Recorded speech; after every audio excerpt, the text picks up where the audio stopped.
Master सारे ध्यानार्थियों को स्वागत है। स्वागत सुस्वागत। आज है ना, हम कुछ ऐसे चीजें जानेंगे, ये सबको पता है। इसमें कुछ ऐसे है, इसका मैं कन्नड़ में है, लेकिन वो हिंदी इंग्लिश सब में वही वही वर्ड रहेगा, उसका कोई चेंज नहीं। आत्म सिद्धांत, पुनर्जन्म सिद्धांत, कर्म सिद्धांत और पुरोगमन सिद्धांत, योग सिद्धांत करके है। इसमें आध्यात्मिक शास्त्र करके बोलते हैं।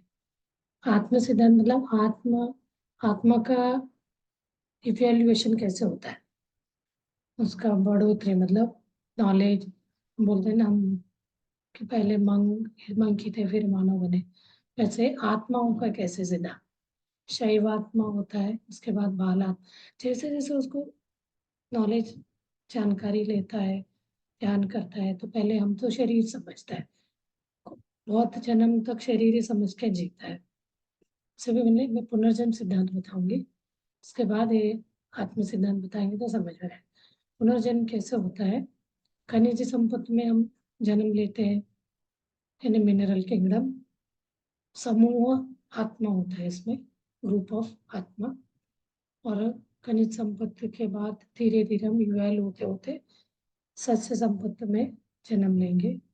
सस्य संपत्ति में भी अच्छे, इसको कैसे हो सकता है आप सोचे तो, कुछ कुछ पेड़ ऐसे होते हैं बहुत ऑक्सीजन देता है, अच्छा पूजा में यूज होती है फूल वगैरह, तो वो क्या है, इवॉल्व हुआ सस्य संपत्ति।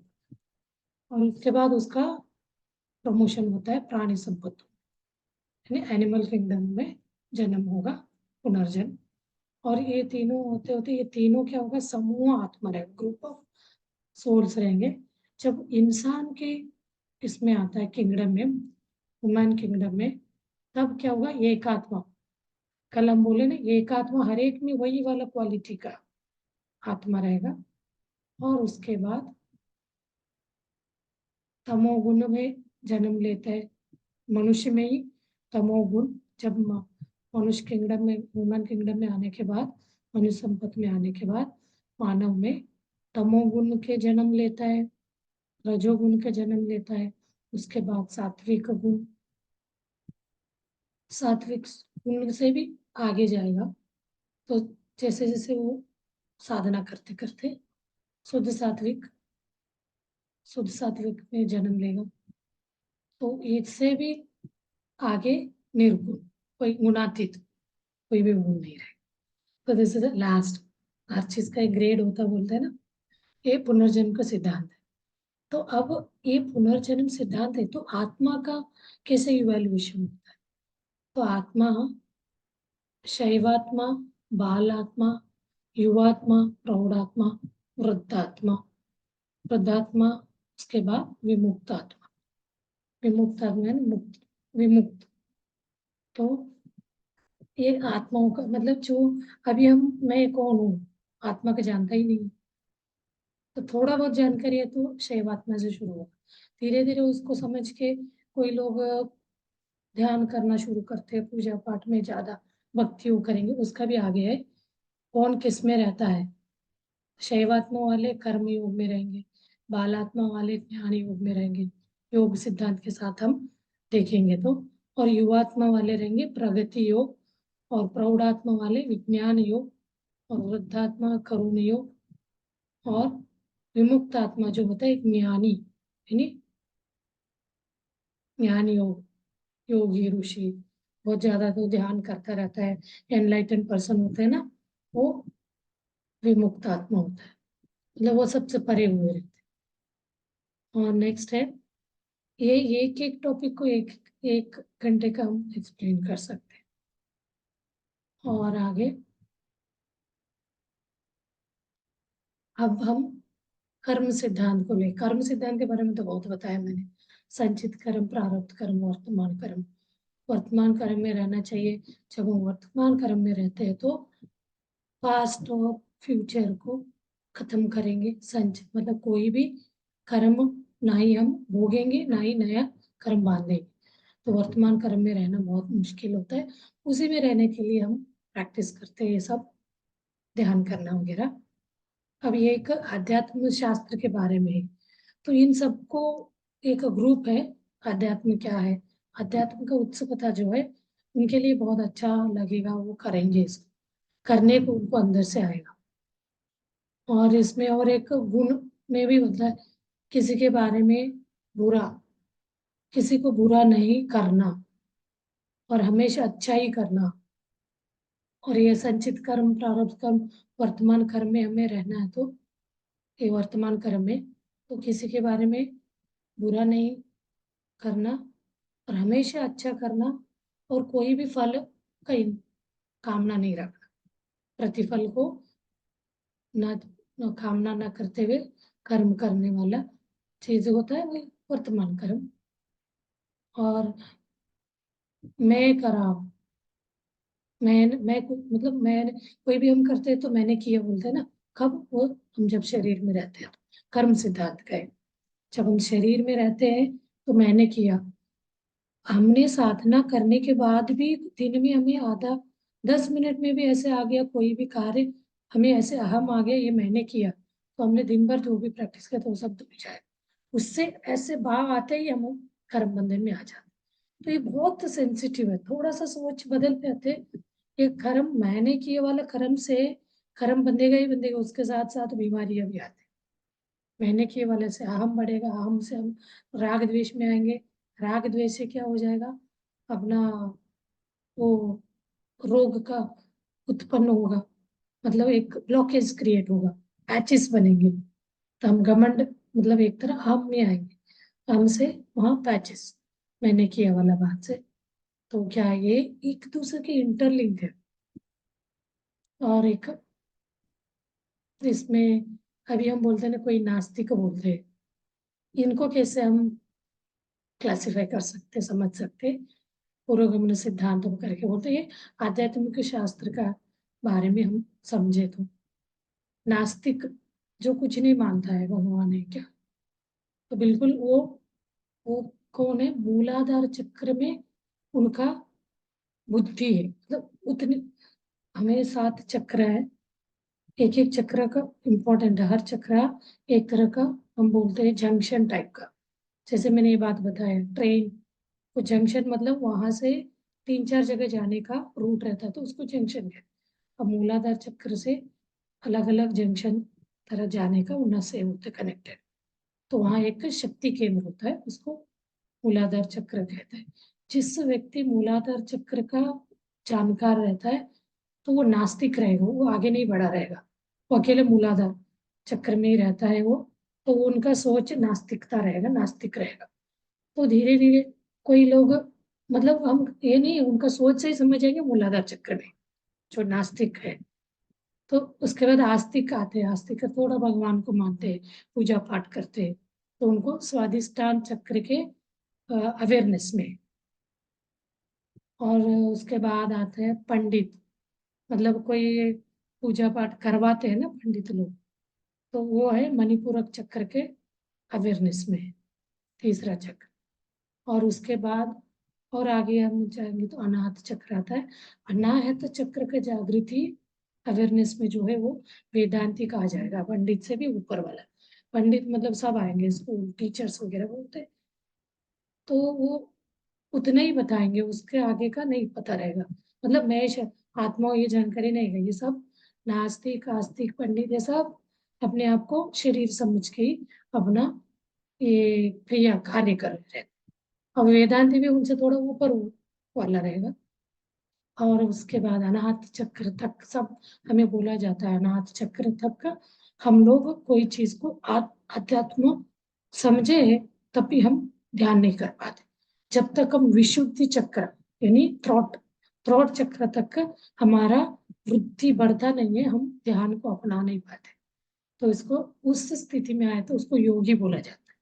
कोई भी व्यक्ति ध्यान को अपना रह कर रहे तो वो योगी है। तो इसके बाद एक और होता है आज्ञा चक्र, 6 दोनों भुवों के बीच, थर्ड आई बोलते हैं, तो वो होते हैं ज्ञानी। योगी के बाद योगी को ये अवेयरनेस होने लगता है, मैं कुछ मतलब ये शरीर नहीं हूँ। पहले बोध होता है, जब ज्ञानी ज्ञानी स्टेज में आज्ञा चक्र को जानता है, समझता है, वहाँ अपना मन रख के ध्यान करने लगता है, तो ज्ञानी हो गया। तो क्या हो गया, मैं शरीर नहीं हूँ, बिल्कुल वो मान लेता मैं आत्मा हूँ।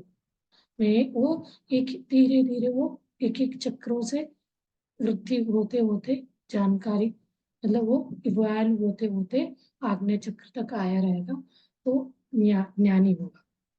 तो उसके बाद सहस्रार चक्र यानी विज्ञानी, तो उसको शेयर करेगा वो। ज्ञानी बनने के बाद हम उसको शेयर यानी साइंस बोलते हैं ना, विज्ञान विजडम, तो उस ज्ञान को शेयर करना मतलब दूसरों को बताना वगैरह करते हैं, वो शेयरिंग करना। और इसमें 3 क्लासिफाई करा गया, आध्यात्मिक शास्त्र 1, आध्यात्मिक शास्त्र 2, आध्यात्मिक शास्त्र 3। 1 में है तो 1 में कहाँ तक रहेगा, नास्तिक, आस्तिक, पंडित, वेदांती और योगी। ये सिद्धांत पुरोगमन सिद्धांत में ये 5 स्टेज में रहेगा। कर्म सिद्धांत में संचित कर्म, प्रारब्ध कर्म, वर्तमान कर्म। और आगे इसको ज्ञान ध्यान ज्ञान बोधन करते हुए, दूसरों को बोधन देते हुए, सेवा सेवा दूसरों को सेवा करना, या आध्यात्म शास्त्र दूसरे थर्ड सेकंड में। और तमोगुण, रजोगुण, सात्विक गुण वाले क्या रहेगा, आध्यात्म शास्त्र 1 में रहेगा। धीरे धीरे इससे सात्विक से भी आगे जाएगा तो वो आध्यात्म शास्त्र 2 में है, तो शुद्ध सात्विक, उनके इसमें शुद्ध सात्विक गुण बढ़ते जाते हैं। तो इससे भी आगे वो प्रैक्टिस साधना करता जाएगा तो निर्गुणी, निर्गुणी यानी मतलब परमात्मा पद में जिएगा। परमात्मा पद में परमात्मा स्थिति, मैं ही परमात्मा हूँ वाला उसको बोध हो जाएगा, अवेयरनेस हो जाएगा, एनलाइटन हो जाएगा। हर वक्त हर क्षण वो आत्मा परमात्मा स्थिति में जिएगा। तो ये वाले चीज एक आध्यात्मिक को समझने के लिए, इसको किसी किसी को इसको अच्छा करने का लगता है, किसी किसी को इसमें लगता है ये हमारे लिए नहीं, हम नहीं कर सकते, तो करके छोड़ दो।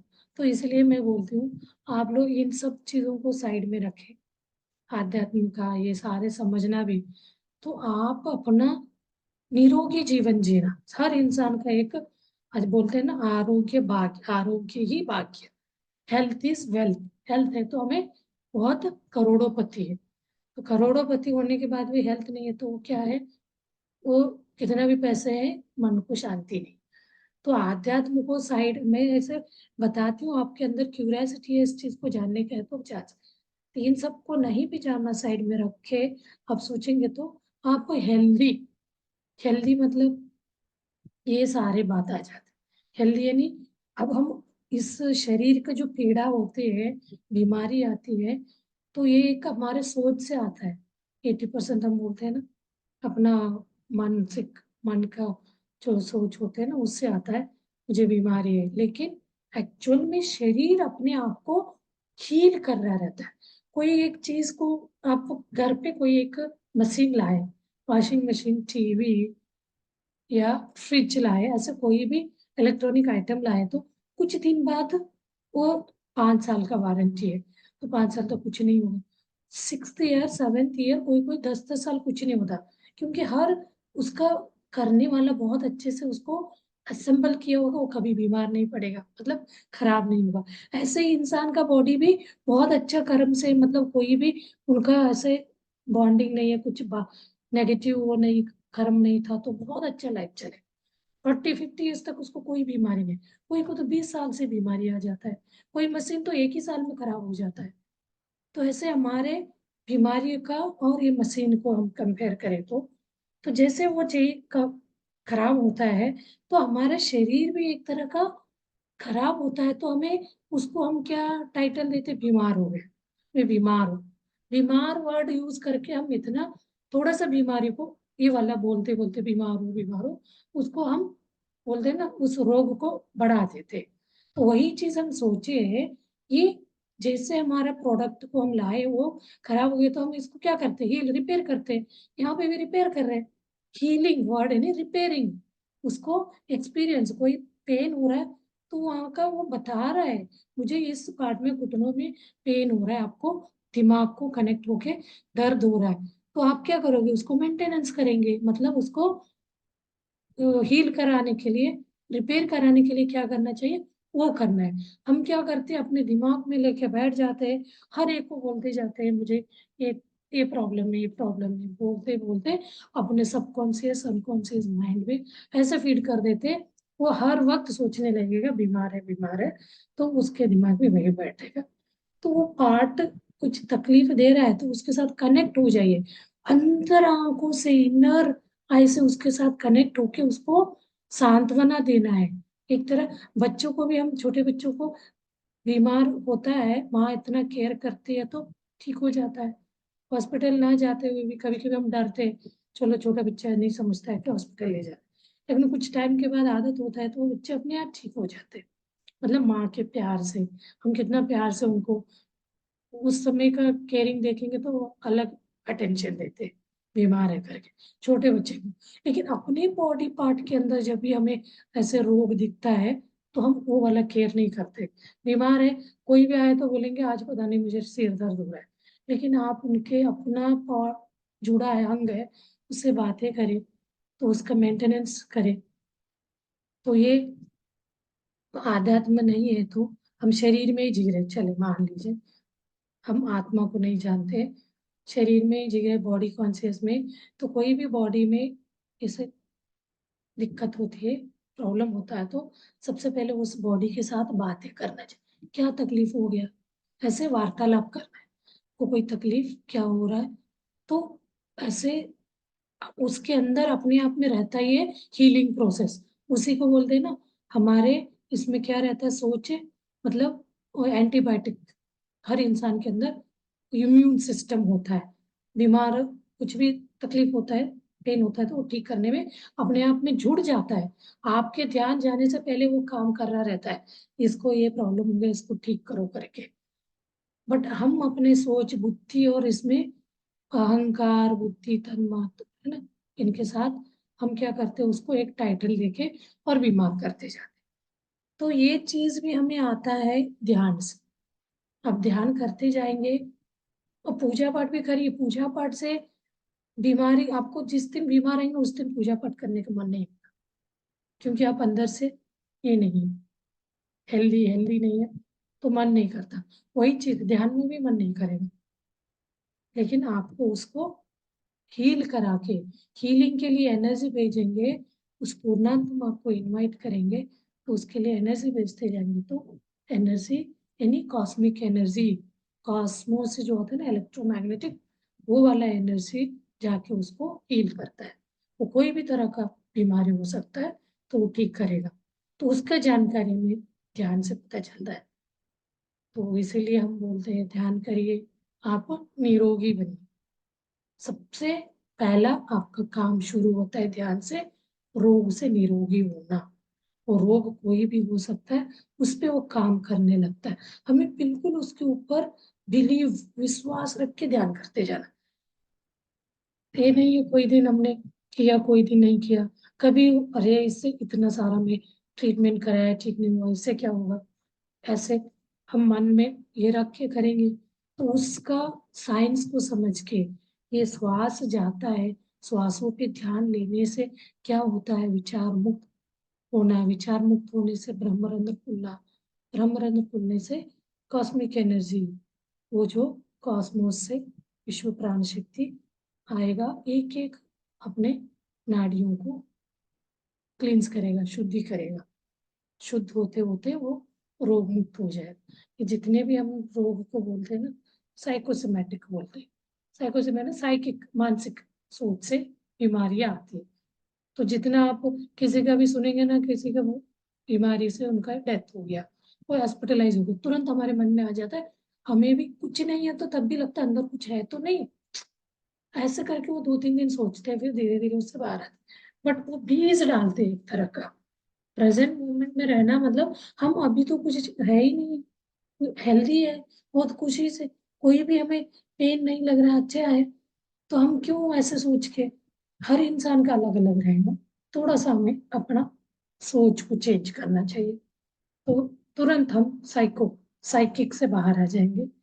तो हम उस समय क्या करना चाहिए, कोई व्यक्ति का भी ऐसे सुनने में आता है तो उनको एनर्जी भेजे, उनको इससे बाहर निकलने के लिए उनको एनर्जी दे दीजिए, भेज दीजिए। वो अपने रिलेटिव हो, फ्रेंड हो, कोई भी, तो उनको आप मैसेज ऐसे भेज सकते हैं, वाइब्रेशन, तो उनको इससे निकलने में एनर्जी मिले, शक्ति मिले। तो इसीलिए हम बोलते हैं जो कोई भी आपके सराउंडिंग में पहचान में आता है तो उनको आप बोल सकते हैं ध्यान करिए, ठीक हो जाएगा। तो उससे क्या है, पॉजिटिव एनर्जी बढ़ेगा, पॉजिटिविटी बढ़ेगा, तो ऑटोमेटिकली वो हम रोग से मुक्त होते जाएंगे। हाँ जी।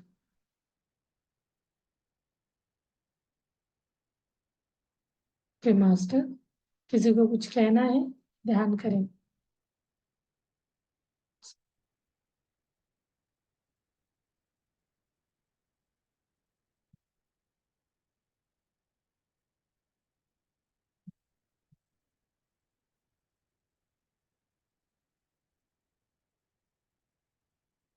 चलिए मास्टर, हम आज निरोगी होने का सबसे पहला, आप ध्यान को सोचेंगे समझे, तो आप ये सोचिए, आपका संकल्प निरोगी यानी हेल्दी रहेंगे तो हम इस साधना ज्यादा से ज्यादा ध्यान करते जा सकते, दोनों इंटरलिंक है। हेल्दी होना, ध्यान करना, हेल्दी होते होते तो ध्यान आपका बढ़ता जाएगा। जैसे आप अनहेल्दी होंगे, बहुत ज्यादा नेगेटिव सोचते जाएंगे, तो आपका ध्यान कम होता जाएगा, ध्यान की तरफ कम मन नहीं लगेगा। तो आप, सबसे ज्यादा इफेक्ट करता है जो व्यक्ति डिप्रेस्ड है, जो ब्रेन से रिलेटेड हेल्थ इशू है, उनको ध्यान लगने में दिक्कत होता है। तो हम उनको बोलते हैं 5 मिनट 2 मिनट गैप में आप थोड़ा थोड़ा उस अपने श्वासों को देखते जाओ, उसको विचार मुक्त करते जाओ। फिर वो, क्योंकि वो करने, उनको घबराहट होगा, क्योंकि उनका जो सिर में है ना, बिल्कुल स्पेस नहीं है, वो बहुत ज्यादा कचरा भरे रहते हैं, नेगेटिविटी इतना भरा रहेगा, तो उनको ये भी नहीं समझ आएगा बाहर निकाले कैसे। जब वो ध्यान में बैठते हैं तो उनको विचार इतना उनको डिस्टर्ब करेंगे, क्योंकि वहां बहुत ज्यादा टॉक्सिक माइंड हुआ रहता है। तो आपको धीरे धीरे हर आधा घंटे में, 1 घंटे में, 5 मिनट, तो घर पे कोई है तो हेल्दी वाले उनको बहुत अच्छे से सपोर्ट करना चाहिए, तो उनको प्यार से, तो ऐसे होता है ना, उनको दिखने में नहीं लगता वो बीमार है करके, अंदर से वो डिस्टर्ब रहते हैं, नींद नहीं आ रहा, उसे आपको समझनी चाहिए ये डिप्रेशन के शिकार हो रहे हैं। कोई एंटी डिप्रेशन वगैरह दवा लेना नहीं चाहिए। आप ध्यान को अपनाएंगे ना, दवा की बिल्कुल नहीं जरूरत है। कोई व्यक्ति दवा ले रहा है तो आपको ध्यान करते करते करते आपका ध्यान को बढ़ाते जाएंगे ना, तो आपका दवा ऑटोमेटिक छूट जाए, मतलब ध्यान से आपको एनर्जी मिलता जाएगा, तो उससे आपको धीरे धीरे हम इतना एनर्जी, कॉस्मिक एनर्जी आपके अंदर, छोटे छोटे आपके जो ट्रिलियन बिलियन ये रहते हैं ना ब्रेन में, उसको वो क्लींस करता जाएगा, तो उससे आपका धीरे धीरे वो छूट जाता है। बाकी बीमारी तो फिजिकली जो है दिख जाता है, मेंटल बीमारियों के लिए सबसे बेस्ट दवा ध्यान करना। फिजिकल बीमारी के लिए भी, अब मेंटल के लिए ध्यान दवा है तो फिजिकल के लिए भी दवा है। कोई घाव भी है ना, आप ध्यान करोगे तो सूख जाएगा आपका घाव, ठीक हो जाएगा, हील हो जाएगा। तो आपको कुछ भी हो रहा है, बैठ के ध्यान करिए तो ऑटोमेटिक ठीक हो जाएगा। चलिए अभी हम गाइडेड मेडिटेशन करते हैं। बैकग्राउंड में थोड़ा म्यूजिक लगाते हैं, म्यूजिक के साथ साथ हम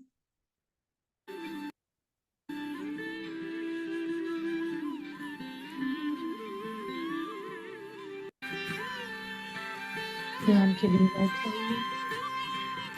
ऑलरेडी बैठे हुए तो अपना बॉडी को रिलैक्स करते जाइए, आराम कराइए, कनेक्ट हो जाइए, प्यार भेजिए। Love, piece.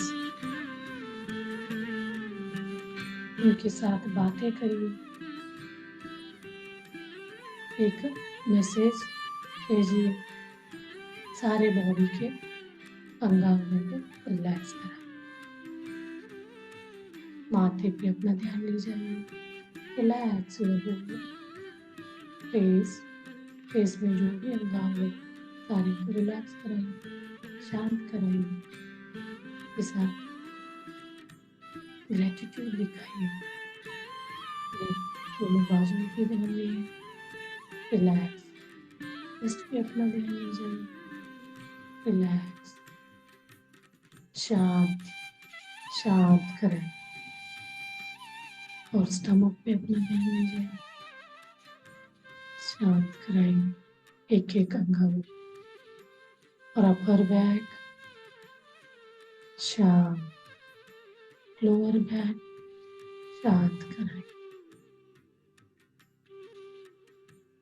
दोनों हाथों पे अपना ध्यान ले जाइए। आप हाथों पे ले जाना मतलब आपका ध्यान बिल्कुल विजुअलाइज करके इनर ऑर्गन पे, वहां के उसको फील को आपको फील करना है। दोनों आइज पे अपना ध्यान ले जाइए, relax your thigh region, knees, knee cap, दोनों नीज को रिलैक्स कराइए, शांत। दोनों काफ मसल्स पिन रही है, रिलैक्स। दोनों पैर, एड़ी पंजा और उंगलियां हिलाते हुए रिलैक्स कराएंगे।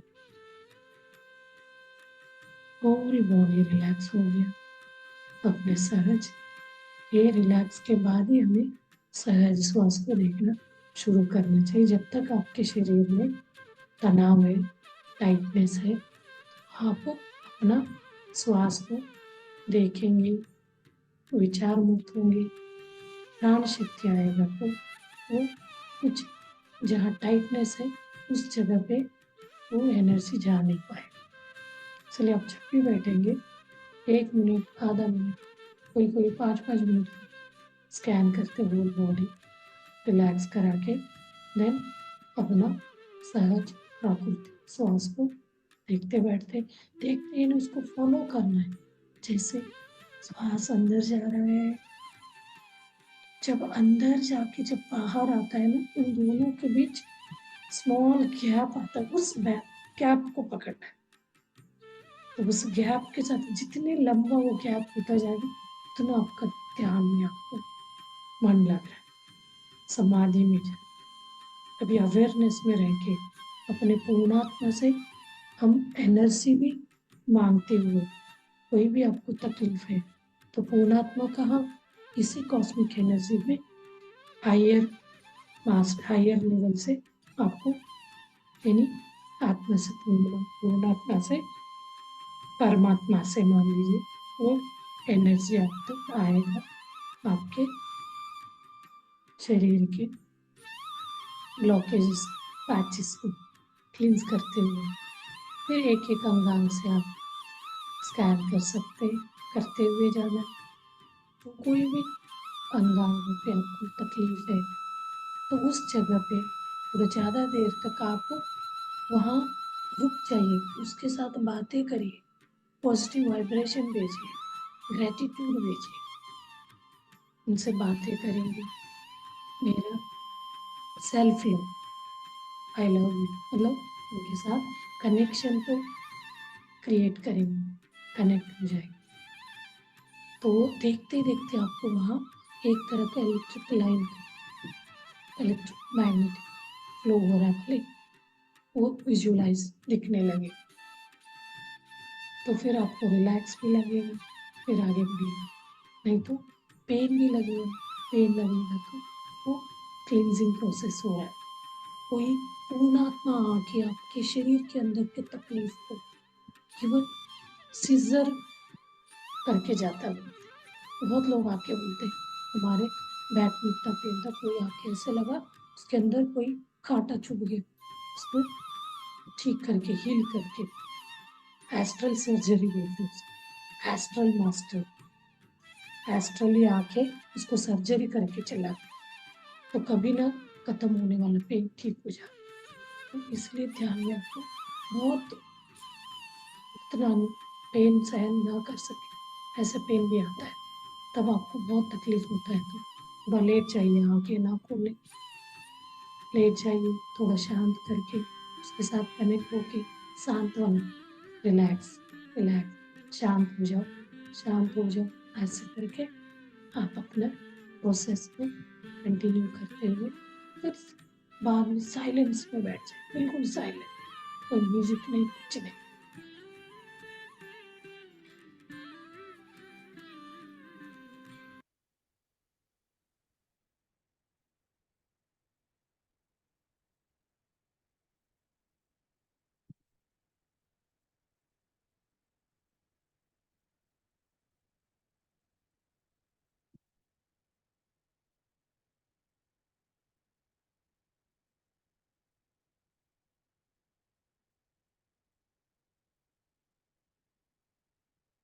इसमें एक ही लॉजिक है, जब आपका मन भटकने लग जाता है तो आपको सहज श्वास पे आना है, श्वास देखना है, उसको देखते देखते वो अपने आप, हम उस प्रोसेस में आगे बढ़ जाते हैं, फिर हम अपना शून्य को देखते जाना है।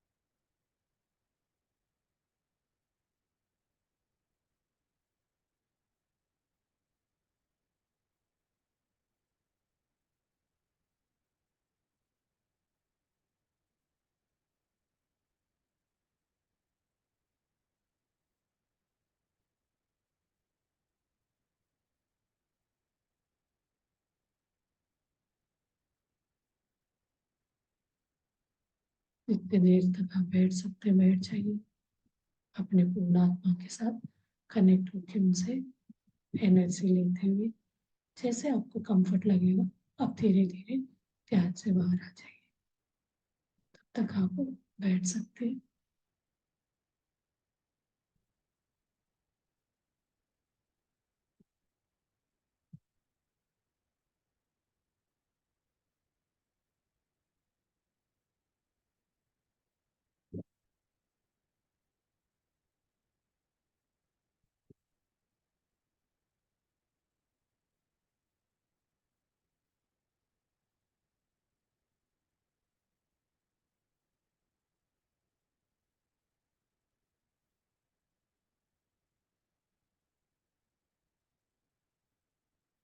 ध्यान को कंटिन्यू करें।